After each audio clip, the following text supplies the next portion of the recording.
சகரியா தீர்க்க தரிசன புத்தகம் 13ஆம் அதிகாரம். நாம் கிட்டத்தட்ட சகரியா தீர்க்க தரிசனத்தினுடைய கடைசி பகுதிகளுக்குள் கடந்து வந்து கொண்டிருக்கிறோம். சகரியா 13ஆம் அதிகாரம். ஏற்கனவே நான் சொன்ன மாதிரி இந்த சகரியாவினுடைய கடைசி பகுதி ஆண்டவர் யூதாவோடு இஸ்ரவேலோடு என்ன செய்ய போகிறார் என்பதை பேசி கொண்டிருக்கிறார்.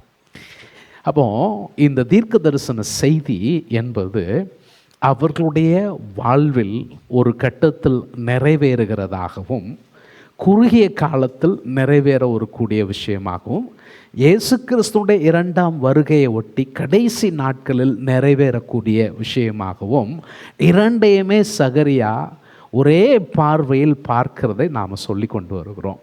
இன்றைக்கு 13ஆம் அதிகாரம் முதல் 6 வசனங்கள் ரொம்ப அழகான வேத பகுதி. இந்த வேத பகுதியிலிருந்து ஒரு சில காரியங்களை நாம் தியானிக்க கர்த்தர் நமக்கு உதவி செய்வாராக. 13ஆம் அதிகாரம் முதல் 6 வசனம் நம்ம முதல்ல வாசிச்சிடலாம்.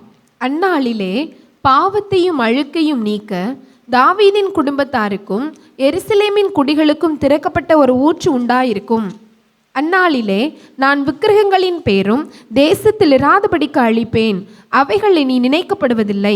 தரிசனம் சொல்லுகிறவைகளையும் அசுத்த ஆவியையும் தேசத்திலிருந்து போய்விடவும் பண்ணுவேன் என்று சேனைகளின் கர்த்தர் சொல்லுகிறார்.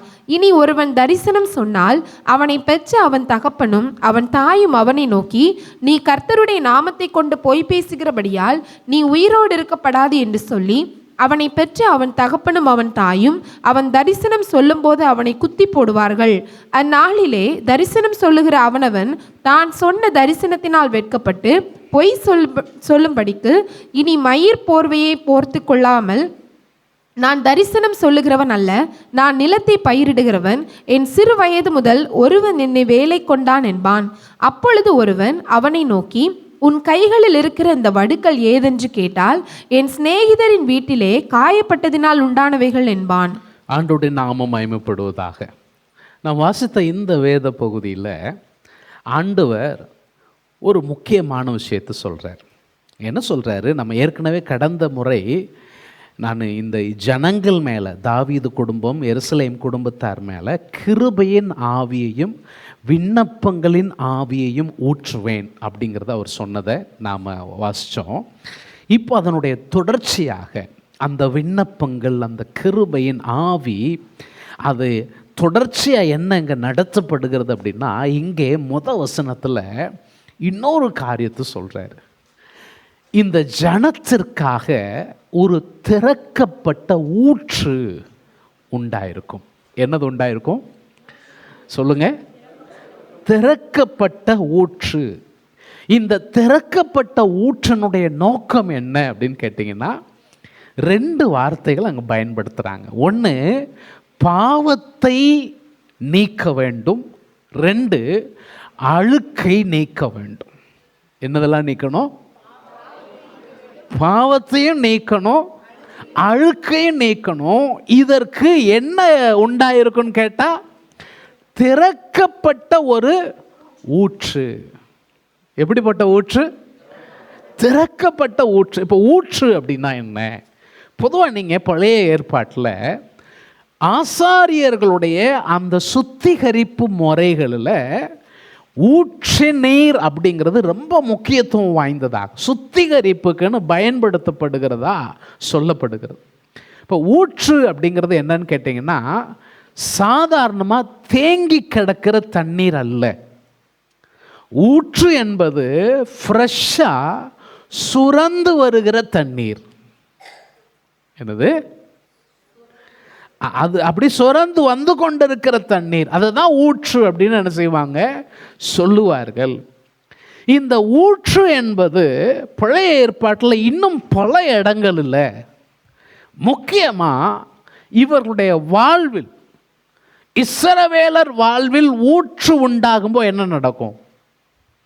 அதாவது, நீ கர்த்தருடைய உடன்படிக்கைக்கு மீறி, கர்த்தரை மீறி போகும் பொழுது நீ வறண்டு போவாய்.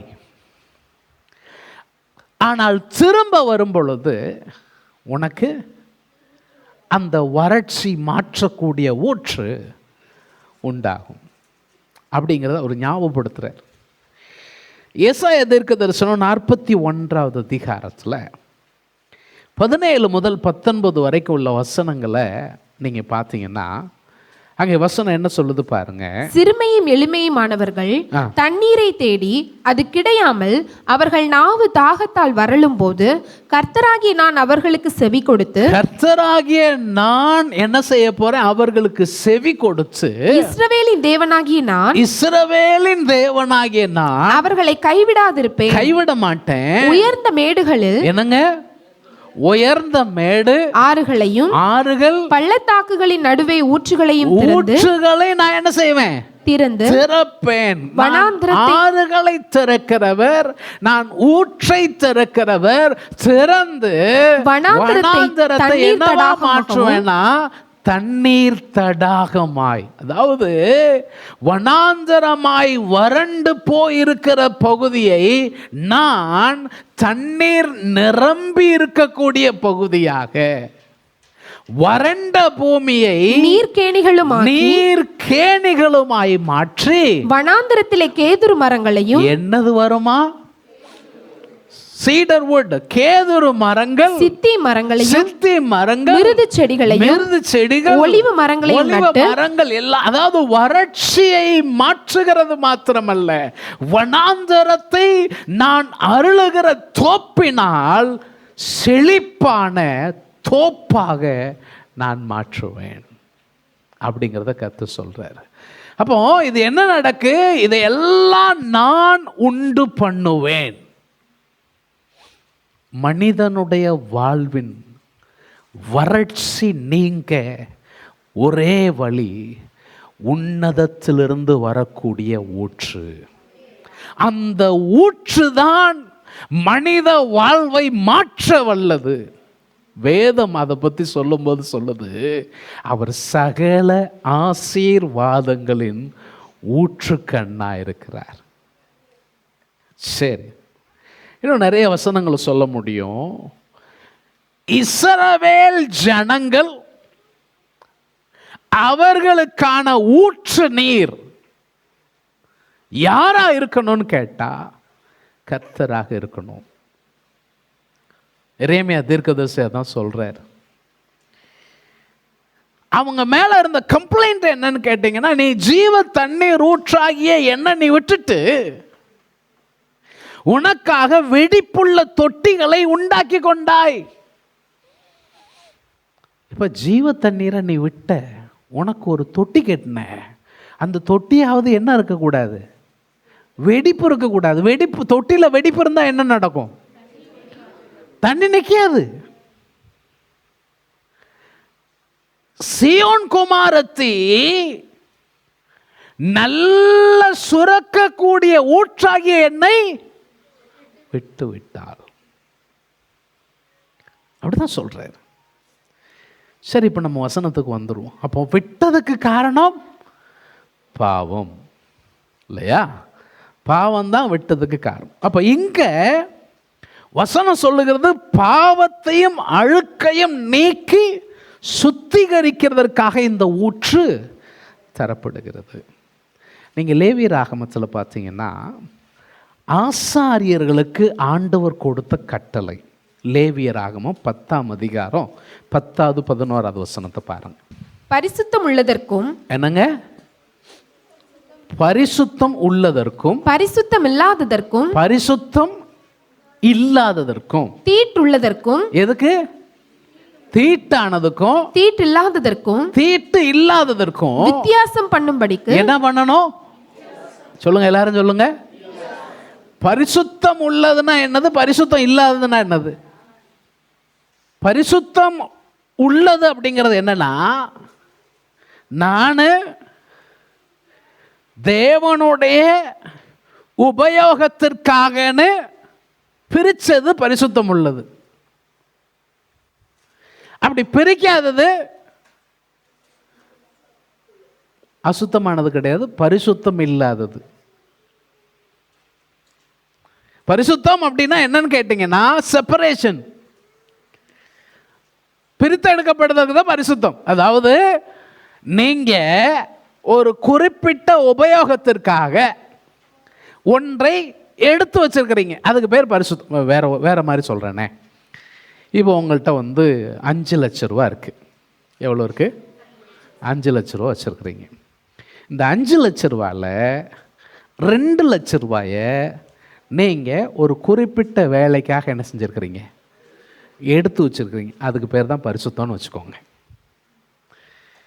ஒரு குறிப்பிட்ட உபயோகத்திற்காக நான் உன்னை என்ன செஞ்சுருக்கிறேன்? தனியாக எடுத்து வச்சிருக்கிறேன். அப்போ மீதி 3 அது அசுத்தம் கிடையாது. ஆனால் நான் அதை இந்த ஒரு குறிப்பிட்ட உபயோகத்துக்கு நான் என்ன செய்யலை? பிரிக்கலை. பரிசுத்தம்னா அவ்வளோதான். ஆண்டவர் உங்களை பிரிச்சிருக்கிறாரு. அவர் உபயோகத்துக்குன்னு உங்களை பிரிச்சிருக்கிறாரு. ஒரு ஆமென் சொல்லுங்க. உலகத்திலிருந்து உங்களை என்ன செஞ்சிட்டாரு? பிரித்து தம்முடைய உபயோகத்துக்காக வச்சிருக்கிறார். சரி, இங்கே வாங்க. அப்போ இஸ்ரவேலர் அவங்க பரிசுத்தம் உள்ளதற்கும் இல்லாததற்கும் தீட்டு அப்படிங்கிறத ஆண்டவரே சொல்லிட்டார்.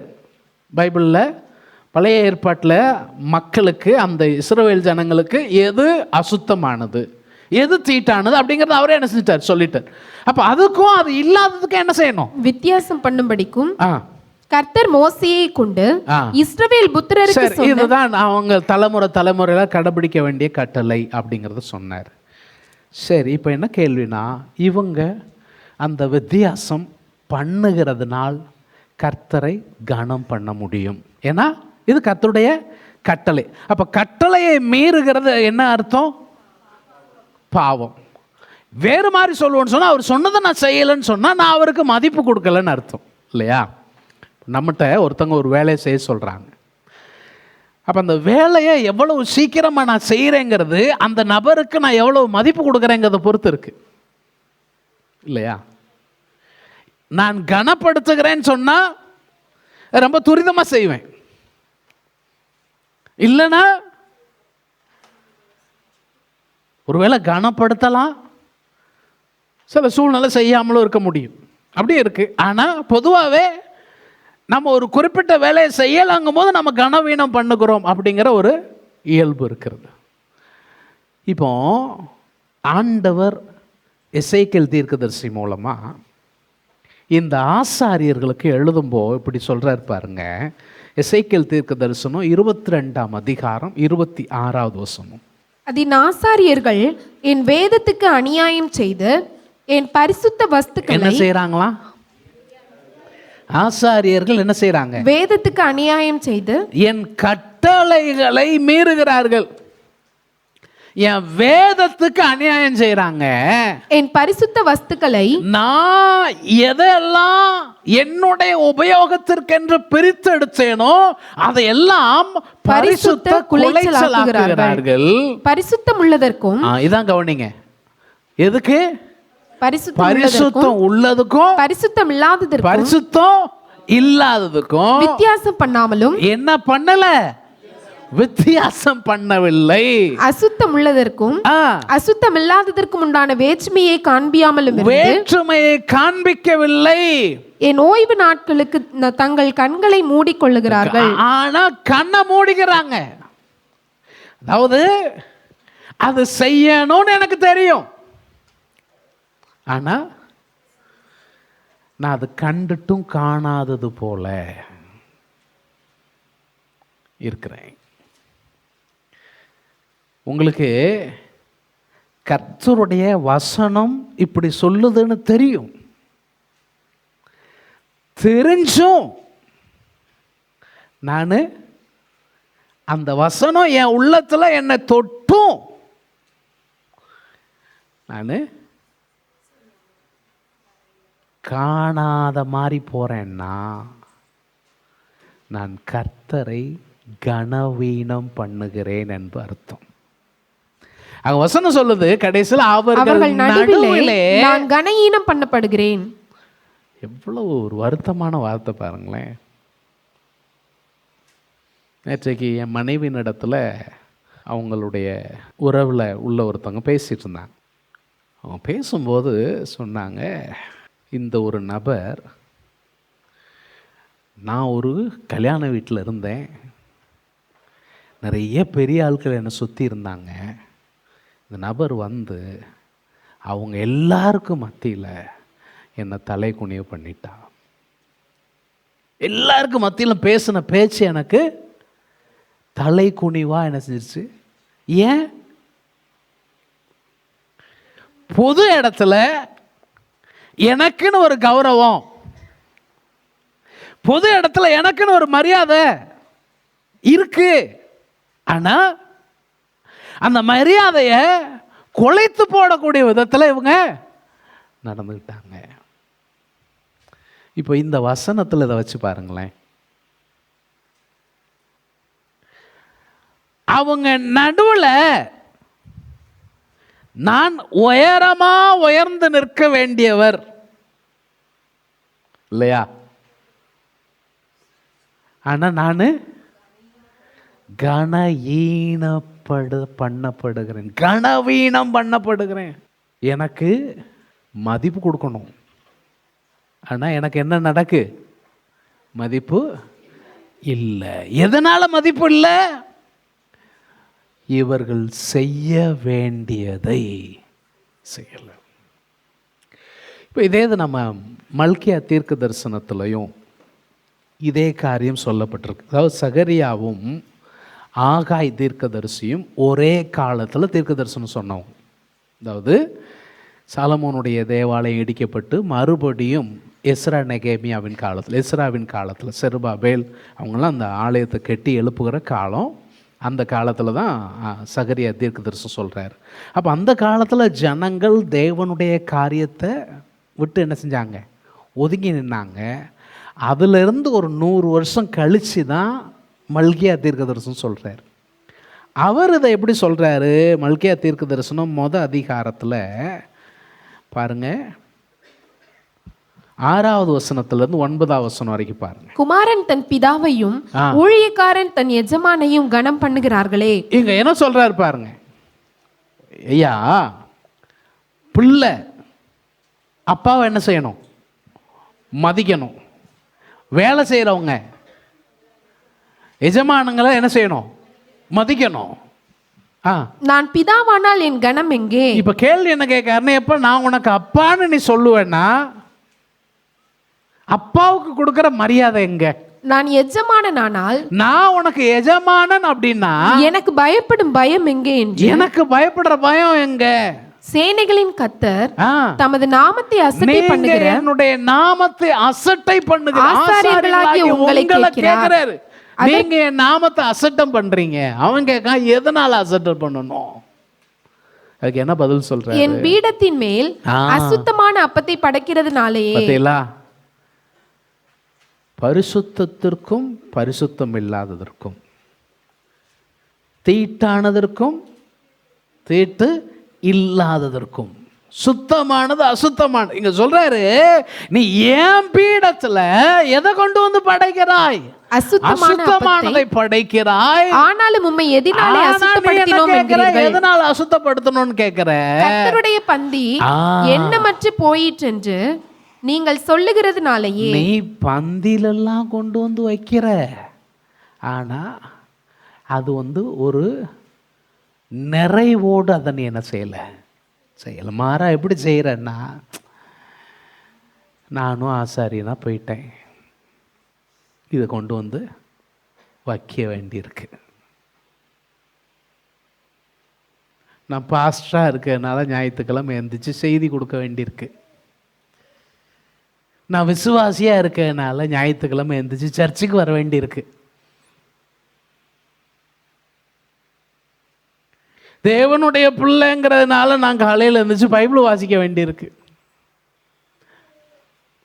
ஜெபம் பண்ணலன்னா மனசுக்கு சங்கடமா தெரியும், ஜெபம் பண்ண வேண்டியிருக்கு.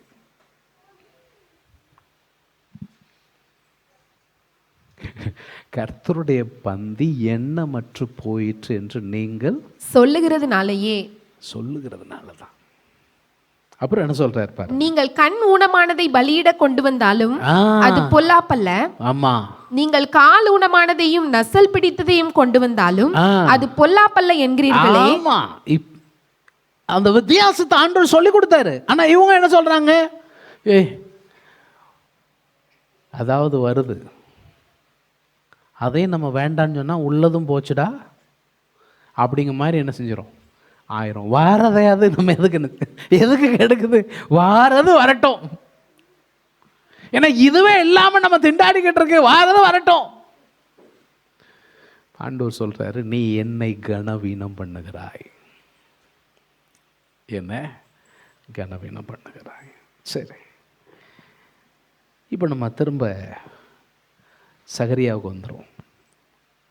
சகரியா தீர்க்கதரிசியின் இடத்துல, தீர்க்கதரிசியின் மூலமாக இஸ்ரவேல் ஜனங்களுக்கு கொடுக்கப்பட்டிருக்கிற வாக்கு, அந்த நாளிலே பாவத்தையும் அழுக்கையும் நீக்குவதற்கு என்னது உண்டாயிருக்கும், திறக்கப்பட்ட ஒரு ஊற்று. இப்போ இதை பழைய ஏற்பாடு முழுசும் இதை சொல்லியிருக்கிறாங்க. நமக்கு நேரம் கம்மியாக இருக்கிறதுனால இன்னும் ஒரே ஒரு பகுதியை நான் காமிச்சு மிச்சம் உள்ள பகுதிக்கு நம்ம போனோம், இல்லைன்னா இங்கே இதிலே நம்ம முடிக்க வேண்டி வந்துடும். எசேக்கியேல் தீர்க்க தரிசனம் 36வது அதிகாரம். அதாவது இவங்க எப்படி தங்களுக்கு எடுத்து போட்டாங்க அப்படிங்கிற அந்த 36ஆம் அதிகாரம் முழுசும் நீங்கள் வீட்டில் போய் வாசிங்க. நம்ம அவ்வளவும் இப்போ வாசிக்க முடியாது, ஒரு 2 வேத பகுதி மட்டும் வாசிக்க போகிறோம். 17வது வசனத்தை பாருங்களேன். 36:17. மனுபுத்திரனே, இஸ்ரவேல் வம்சத்தார் தங்கள் சுய தேசத்திலே குடியிருக்கையில், எங்க அவங்க சுய தேசத்துல என்ன செஞ்சாங்களாம், குடியிருக்கும் போது தங்கள் நடக்கையினாலும், நல்லா கவனிங்க, என்ன செஞ்சாங்க, தங்கள் நடக்கையினாலும் தங்கள் கிரியைகளினாலும், எதனால, தங்கள் கிரியைகளினாலும் தீட்டுப்படுத்தினார்கள். அவர்களுடைய நடக்கை எப்படி இருந்துச்சு சொன்னா, என் முகத்துக்கு முன்னால தூர ஸ்திரீயின் தீட்டை போல் இருந்தது. அது மிகப்பெரிய தீட்டா எனக்கு தெரிஞ்சிச்சு. ரொம்ப காமனா உள்ள ஒரு வார்த்தையா, பெண்களுடைய சாதாரணமான உதிரப்போக்கு துணி அது மாதிரி எனக்கு தீட்டாக தெரிந்தது அப்படிங்கிற மாதிரி அவர் என்ன செய்யறாரு, சொல்லுகிறார். அவர்களுடைய நடக்கையை நான் வெறுத்தேன்.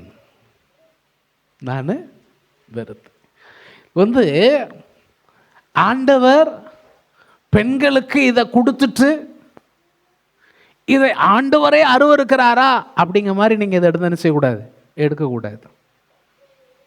அது இயல்பாய் பெண்களுக்கு அவங்களுடைய சரீரத்தில் ஆண்டவர் ஏற்படுத்தியிருக்கிற அமைப்பு அது.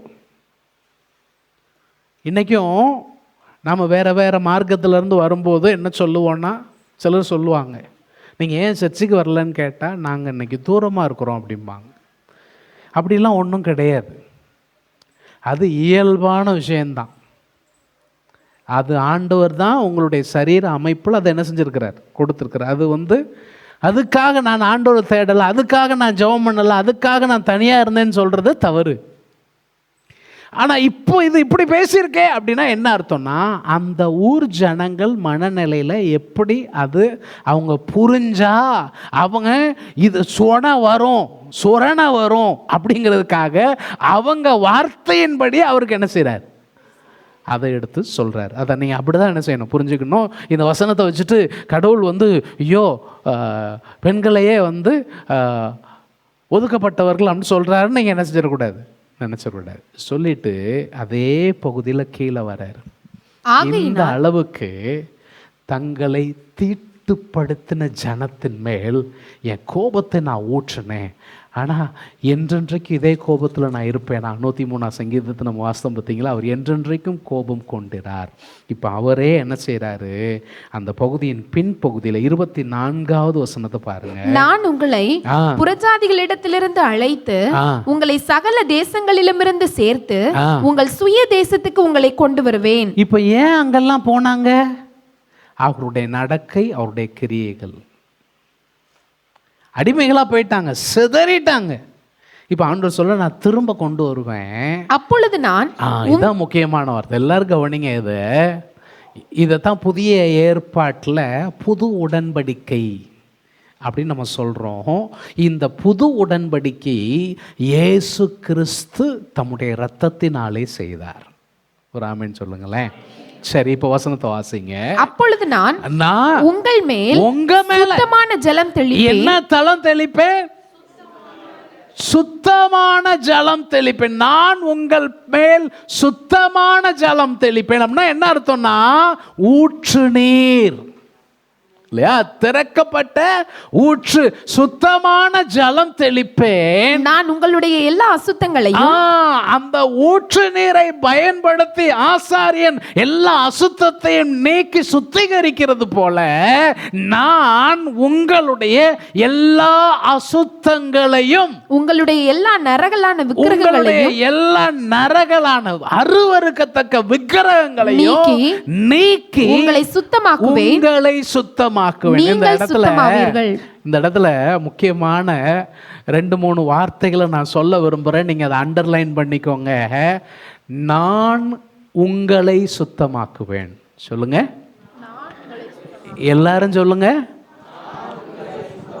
சத்தமா சொல்லுங்க. யாரு?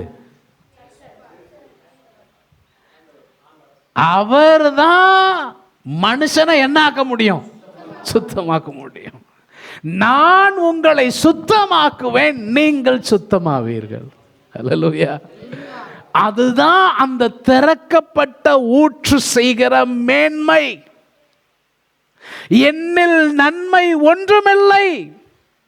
வேதம் சொல்லுகிறது, நன்மை செய்கிறவன் இல்லை, ஒருவனாகிலும் இல்லை. எல்லோரும் பாவம் செய்து ஏகமாய் கெட்டு போனார்கள். அறிவுள்ளவன் இல்லை, உணர்வுள்ளவன் இல்லை. அந்த அறிவும் உணர்வும் எப்போ வருதுன்னு கேட்டா, என் இரட்சகராகிய இயேசு கிறிஸ்து எனக்காக அந்த திறக்கப்பட்ட ஊற்றாகிய தம்முடைய இரத்தத்தை சிந்தினதின் விளைவாக நான் மீட்கப்பட்டிருக்கிறேன். அல்லேலூயா. தொடர்ந்து என்ன சொல்றாரு பாருங்க. உங்களுக்கு நவமான இருதயத்தை கொடுத்து என்ன செய்து, அதாவது எரேமியா சொல்லுவார், எல்லாவற்றை பார்க்கிலும் இருதயமே திருக்குள்ளதான் ரொம்ப கேடானதான். என்னது சொல்லுங்க? இருதயம் எப்படிப்பட்டது? திருக்குள்ளது ரொம்ப கேடானது. ஒருத்தரால அதை என்ன செய்ய முடியாது, புரிஞ்சுக்கவே முடியாது. நோவா காலத்திலே ஆண்டவர் சொல்லியிருக்கிறாரு, மனிதனுடைய இருதயத்தின் நினைவுகளுடைய தோற்றம் முதல், அதாவது நினைவுள்ள நினைவு தொடங்குற இடமே மோசம். அப்ப அது எவ்வளவு மோசமா இருக்கும் பாருங்க. இங்க வசனம் சொல்லுது, நான் இருதயத்தை நான் மாற்றுவேங்கிறாரு. நவமான இருதயத்தை கொடுத்து உங்க உள்ளத்திலே புதிதான ஆவியை கட்டளையிட்டு கல்லான இருதயத்தை மாம்சத்திலிருந்து எடுத்து போட்டு சதையான இருதயத்தை உங்களுக்கு கொடுப்பேன். இப்ப முந்தின வசனத்துல 25 நீக்கி சுத்தமாக்குவேன். எப்படி? என்னது?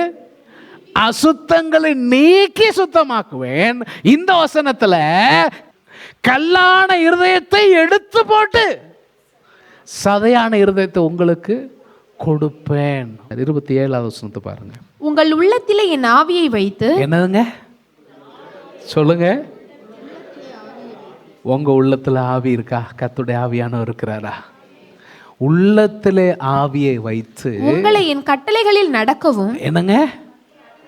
உங்களை என் கட்டளைகளில் நடக்கவும், என் நியாயங்களை கைக்கொள்ளவும், அவைகளின்படி செய்யவும் பண்ணுவேன். இது எப்படி நடக்கும்னு சொன்னா, உங்களுக்குள்ள நான் வைத்த ஆவி அதை செய்ய வைப்பாரு. அல்லேலூயா சொல்லுங்க. என்னில் நன்மை இல்லை, நான் என்னுடைய நன்மையை நம்பி, என்னை நம்பி கிறிஸ்தவ வாழ்க்கை வாழ்கிறதில்லை. என்னை ரட்சித்தவர், என்னை மீட்டு கொண்டவர், என்னை பரிசுத்தம் பண்ணினவரை நம்பியாக்கும் நான் பரிசுத்த வாழ்க்கை வாழ முடியும். இல்லைன்னா என்னால் முடியாது. அல்லேலூயா. அப்போ அதைத்தான் அவருங்க சொல்கிறார். இந்த வேத பகுதியை புது உடன்படிக்கை அப்படின்னு சொல்லுவாங்க. என்னது? இஸ்ரவேலோடு தேவன் செய்த புது உடன்படிக்கை. இந்த புது உடன்படிக்கையை இயேசு தாம் காட்டி கொடுக்கப்பட்ட அந்த ராத்திரியில் சீசர்களுக்கு செஞ்சு காட்டினார். எப்படி செஞ்சார்? அவர்கள் போஜனை பண்ணின பொழுது, நம்ம ஒவ்வொரு முறையும் அதை திருவிருந்தின் போது சொல்லுவோம் இல்லையா? போஜனை பண்ணும் பொழுது அப்பத்தை பிட்டு அவர்களுக்கு கொடுத்து, இதை வாங்கி புசியுங்கள், இது உங்களுக்காக பிற்கப்படுகிற என்னுடைய சரீரம். அவர்கள் போஜனை பண்ணின பின்பு அந்தபடியே அவர் பாத்திரத்தையும் எடுத்து அவர்களுக்கு கொடுத்து, இதை வாங்கி பானம் பண்ணுங்கள். எதுக்காக பானம் பண்ணணும் கேட்டா, இது பாவ மன்னிப்பு உண்டாகும்படி. எதுக்காக சொல்லுங்க? என்னது உண்டாகும்படி? பாவ மன்னிப்பு. எல்லாரும் சொல்லுங்க, சத்தமா சொல்லுங்க. பாவ மன்னிப்பு உண்டாகும்படி அநேகருக்காக சிந்தப்படுகிற உடன்படிக்கைக்குரிய என்னுடைய ரத்தம். புது உடன்படிக்கையின் இரத்தத்தை என் இரட்சகராகிய இயேசு கிறிஸ்து சிலுவையிலே சிந்தினார். அந்த இரத்தத்தின் மேன்மை தான் இன்னைக்கு என்ன அவருடைய பிள்ளையா வாழ வச்சிருக்கிறது. அல்லேலூயா. இதைத்தான் வேதாகமம் சொல்லுது, பாவத்தையும் அழுக்கையும் நீக்கி சுத்தப்படுத்துகிற திறக்கப்பட்ட ஊற்று. இன்னைக்கு நீங்கள் பாவத்தோடு இருக்கிறீங்களா? அழுக்கோடு இருக்கிறீங்களா? அழுக்கு நீக்கப்பட்டு சுத்தமானவங்களா இருக்கிறீங்களா? தூரமாக இருந்த நாம் அவருடைய இரத்தத்தினால் சமீபமானோம். முன்னே நாங்கள் ஒரு மாதிரி இருந்தோம், ஆனால் இப்பொழுதோ நாம் பாவம் நீக்கப்பட்டோம், அவருடைய இரத்தத்தினாலே கழுவப்பட்டோம், சுத்திகரிக்கப்பட்டோம். அந்த சுத்திகரிப்பின் நிலையில் நாம் தொடர வேண்டும். இந்த ஊற்று இம்மானுவேலராகிய இயேசு கிறிஸ்து, அவர் கல்வாரியில் சிந்தின இந்த ஊற்று வற்றாத ஜீவ ஊற்று. அல்லேலூயா. இந்த ஊற்று உலகத்தில் இருக்கிற கடைக்கோடி மனிதனுடைய வாழ்விலும் பாவத்தை நீக்கி பரிகாரத்தை தரவல்ல உண்மையான ஊற்று. அந்த இரத்தம் தான் உங்களையும் என்னையும் சமீபமாக்கி இருக்கிறது. பிரிவினைகளை தகர்த்து போட்டு, பகையாகிய தடுப்பு சுவரை நீக்கி போட்டு, நம்மை ஒன்றாக இணைத்திருக்கிறது அந்த ரத்தம். இது கிறிஸ்மஸ் சீசன் அப்படிம்பாங்க இல்லையா? என்ன சீசன்? Christmas season. மத்தேயு சுவிசேஷம் அதிகாரத்தில் யோசேப்பு அவரு தனக்காக மனைவியாக நியமிக்கப்பட்ட பெண் மரியாள். திடீர்னு கேள்விப்படுறாரு, அந்த அம்மா கர்ப்பமாயிருக்குன்னு கேள்விப்படுறாரு.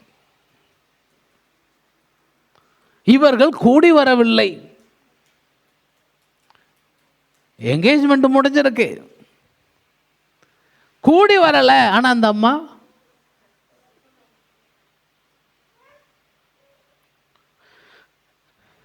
யோசேப்பு குறித்து அங்கே சொல்லியிருக்கு, அவன் நீதிமானா இருந்தானா. எப்படி? என்ன ஒரு அற்புதமான வார்த்தை தெரியுங்களா அது? அதாவது நாங்கள் எங்கள் கல்யாண நாள் அன்னைக்கு ஒரு சகோதரன் எங்களை வாழ்த்தி பேசினார். 2003 வருஷம். அவங்க கல்யாணத்தை நினச்சிக்கோங்க. கல்யாணத்து அன்னைக்கு என்ன மெசேஜ் கொடுத்தாங்கன்னு இன்றைக்கி கேட்கலாமா பாஸ்டர்? கல்யாணத்து அன்னைக்கு அவங்க பேசினாங்க.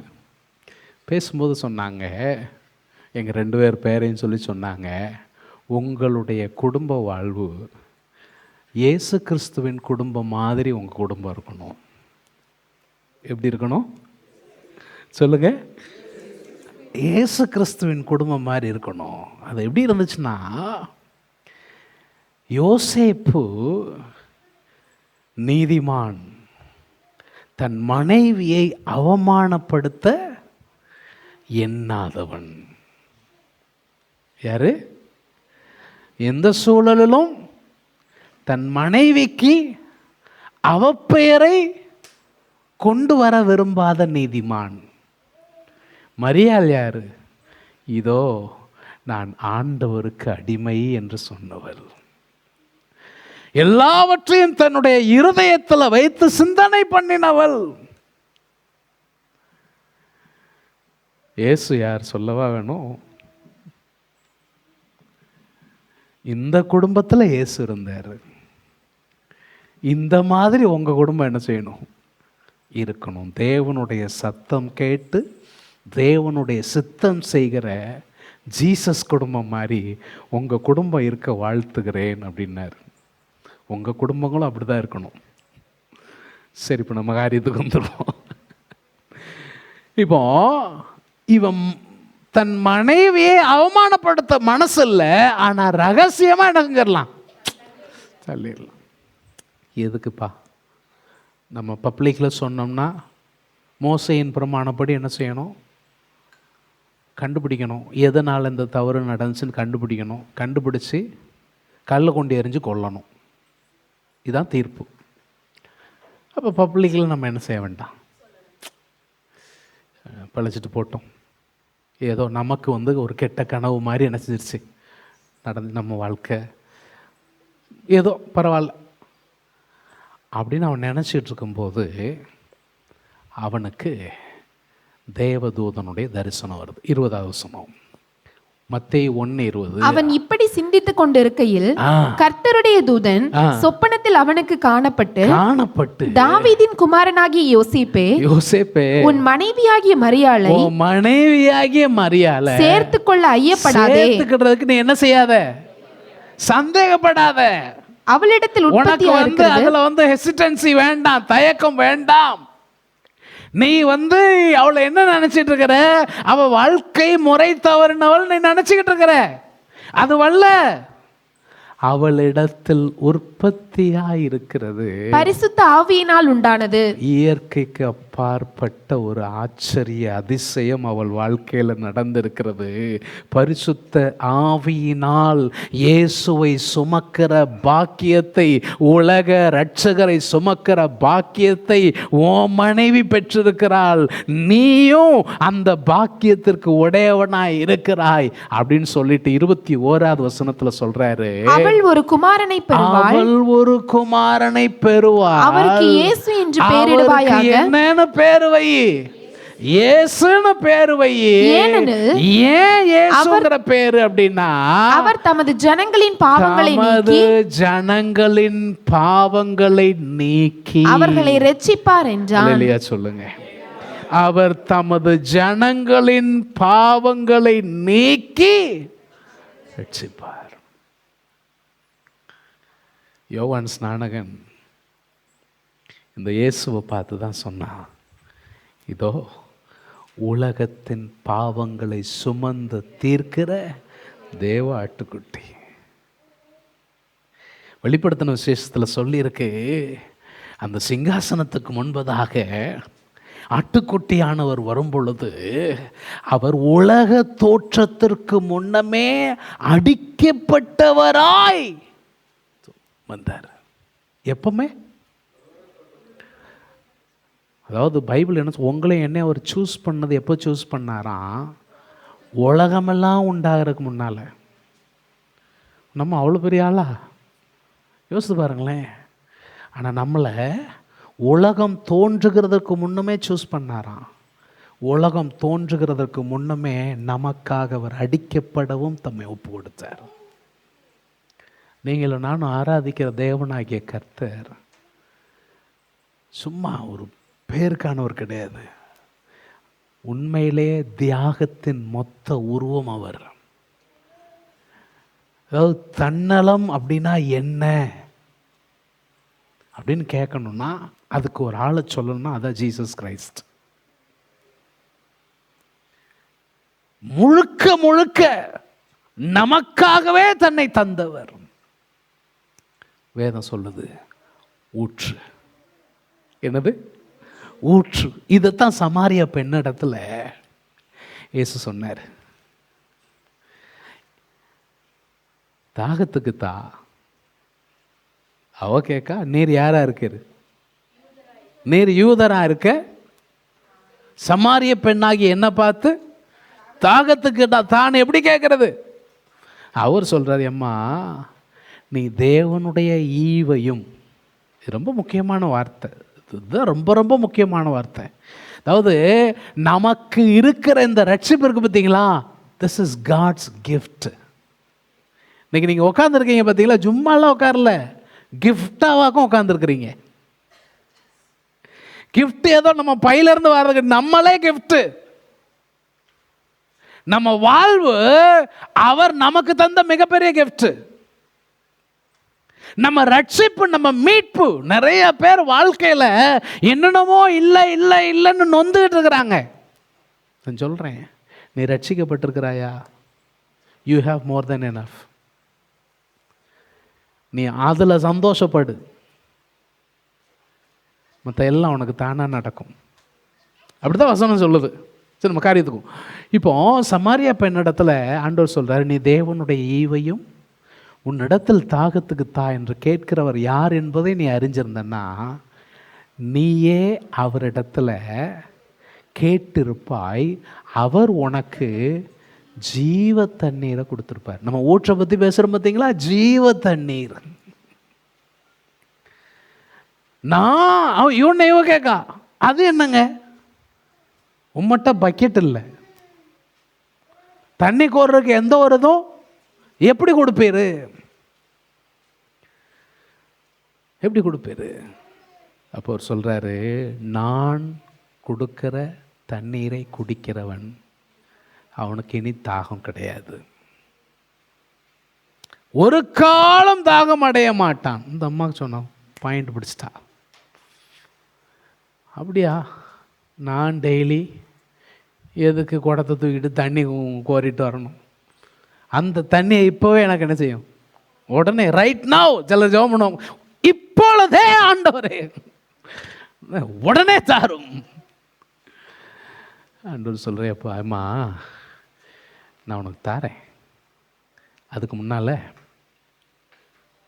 உன் வீட்டுக்காரரை கூப்பிட்டு வா. உன் வீட்டுக்காரன் இது வரைக்கும் ரெண்டு பேருக்கு இடையில இருந்த டிஸ்கஷன் அப்படிங்கிறது பொதுவாக போயிட்டு இருந்துச்சு. இப்போ எனக்கு வேணும்னு கேட்டா பாருங்க, அவளுடைய வாழ்க்கையில் ஆண்டவர் இடைப்படுகிறார். அவ சொல்றா, எனக்கு புருஷன் இல்லை. அப்போ ஆண்டவர் சொன்னார், நீ சொன்னது சரிம்மா, நீ சொன்னது சரிதான். உனக்கு 5 பேர் இருந்தாங்க, ஆனால் இப்போ இருக்கிறவன் உனக்கு புருஷன் இல்லை. உன் வாழ்க்கை உடைக்கப்பட்ட வாழ்க்கை, உன் குடும்ப வாழ்வு அவ்வளோ நல்லா இல்லை.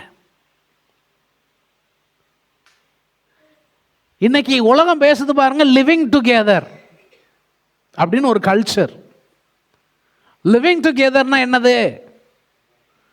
திருமணம் பண்ணாம ஒரு ஆணும் பெண்ணும் ஒரு ரூம்ல தங்கிக்கலாம். அவங்க 2 பேருக்கான சரீர தேவைகளை ஃபுல்ஃபில் பண்ணிக்கலாம்.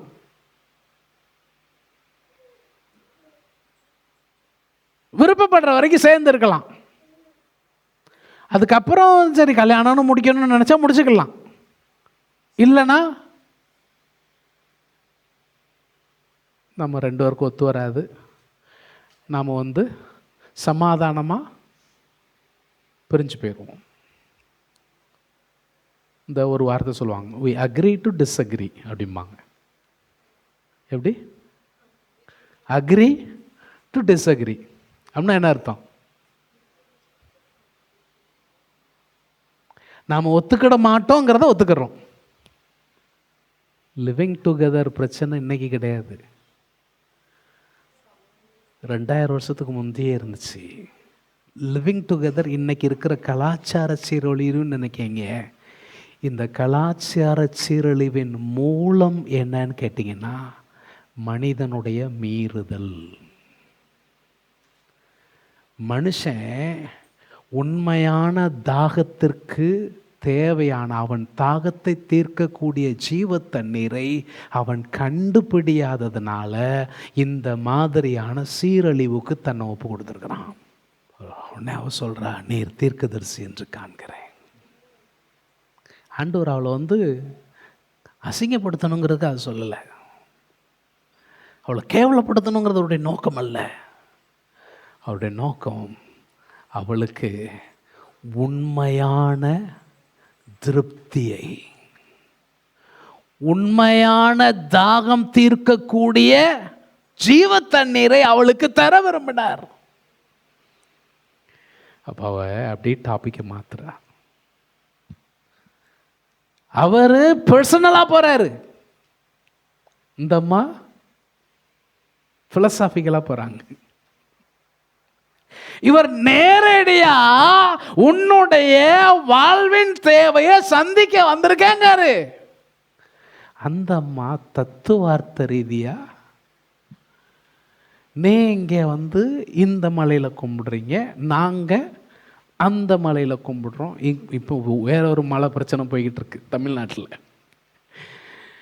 எந்த மலை? ஒருத்தன் இங்க தான் ஏத்தணுங்க, இன்னொருத்தன் நீ பிரச்சனைக்காக அதை பண்றங்க. இப்போ ஆண்டவர் சொல்றார் இந்த அம்மாட்ட, இப்பா அந்த மலையும் இல்லை இந்த மலையும் இல்லை, பிதாவை எங்கும் தொழுது கொள்ளுகிற காலம் வரும். நமக்கு இது கட்டடம் தான், இது புண்ணிய பூமி எல்லாம் கிடையாது. இது என்னதுங்க சொல்லுங்க? இட்ஸ் அ பில்டிங், அவ்வளோதான். இதுக்கு மதிப்பு எப்போ வருதுன்னா நீங்களும் நானும் உள்ள வந்தாதான் இதுக்கு மதிப்பு. ஏன்? நீங்களும் நானும் கூடி வரும்போது அவர் வந்துடுறாரு இல்லையா? சொல்லுங்க. அதனாலதான் இதுக்கு மதிப்பு. இல்லைன்னா ஜஸ்ட் பில்டிங், அவ்வளோதான், வேற ஒண்ணுமே கிடையாது. இதுக்கு பிதாவை எங்கும் தொழுது கொள்ளுகிற காலம். அது எப்படி தொழுது கொள்ளணுமா? அவரை தொழுது கொள்ளுகிறவர்கள் ஆவியோடும் உண்மையோடும் தொழுது கொள்ளுகிற காலம் வரும். அது இப்பமே வந்திருக்கிறது. ஏன் வந்திருக்கு? அவர் வந்துட்டாரு இல்லையா? பிரியமான தேவனுடைய பிள்ளையே, இந்த ஊற்று என்ன செய்யுதுன்னா உன்னுடைய ஆவிக்குரிய தாகத்தை தீர்க்கிறது மாத்திரமல்லாமல் உன்னுடைய தேடலுக்கான முடிவை இந்த ஊற்று உனக்கு தருகிறது. இந்த ஜீவ நீரூற்று உன்னை வாழ வைக்கிறது. இந்த ஜீவ நீரூற்று உன் வாழ்வுக்கான அர்த்தத்தை தருகிறது. அந்த ஜீவ நீரூற்றில் நீங்கள் பருகி கொண்டிருக்கிறீர்களா? இல்லை நீரூற்றுக்கு பக்கத்தில் இருந்தோம் தாகத்தோட தான் இருந்துகிட்டு இருக்கிறீங்களா? இந்த நீரூற்று உன் வாழ்க்கையை மாற்றி இருக்கிறதா? இல்லை இந்த நீரூற்றுக்கு பக்கத்திலே இருந்துட்டு பட்டினியோட இருக்கிறையா, தாகத்தோடு இருக்கிறையா? ஒரு பெரிய செஃப் 5000 பேருக்கு சமையல் பண்றாரு, தடபுடலா விருந்து நடக்கு. 5000 பேருக்கு ஏகப்பட்ட சாப்பாடு வெரைட்டி கொடுக்கிறவரு அவர் பட்டினியில செத்தா எப்படி இருக்கும்? ஜீவ தண்ணீர் நீரூற்று உன் வாழ்க்கையில் மாற்றத்தை ஏற்படுத்த இடம் கொடுத்துருக்கிறையா? அந்த நீரூற்று அவர் விரும்புகிற மாற்றத்தை உன்னில் தந்திருக்கிறதா? அப்படியே முழங்கால் படிடுங்க, கர்த்தருடைய முகத்தை நோக்கி பார்ப்போம். வேதம் சொல்லுகிறது, தாகமாக இருக்கிறவர்களே நீங்கள் எல்லோரும் என்னிடத்துல வாருங்க, இலவசமாய் உங்கள் தாகம் தீர்க்கிறவர். அந்த நீரூற்றாகிய இரட்சகர் இயேசுவுக்காக நன்றி சொல்லுங்க. ஆண்டவரே, என் தாகத்தை தீர்க்க வந்த ஜீவ நதியே உமக்கு நன்றி. உம்முடைய கரத்தில் என்னை ஒப்பு கொடுக்கிறேன். நான் தாகத்தோடு அல்ல, நான் நிறைவோடு உம்மை மகிமைப்படுத்த எனக்கு உதவி செய்யும். அன்பின் ஆண்டவரே, திறக்கப்பட்ட ஊற்றுக்காக கோடி நன்றிகள் ஐயா. இந்த வார்த்தையை கேட்கிற பிள்ளைகளுடைய வாழ்வு ஆண்டவரே உம்முடைய நித்திய ஜீவ ஊற்றினால் நிரப்பப்படுவதாக, தாகம் தீர்க்கப்படுவதாக, உம்முடைய மகிமையை அனுபவிக்கட்டும், பாவமும் அழுக்கும் நீக்கப்படட்டும். தேவ கிருபை, தேவ சமாதானம், தேவ நிறைவு பிள்ளைகளுடைய வாழ்வை சூழ்ந்து கொள்ளட்டும். ஆசீர்வதித்து அனுப்பும். மீட்பர் இயேசுவின் நாமத்தில் வேண்டுகிறோம். ஜெபம் கேளும் நல்ல பிதாவே.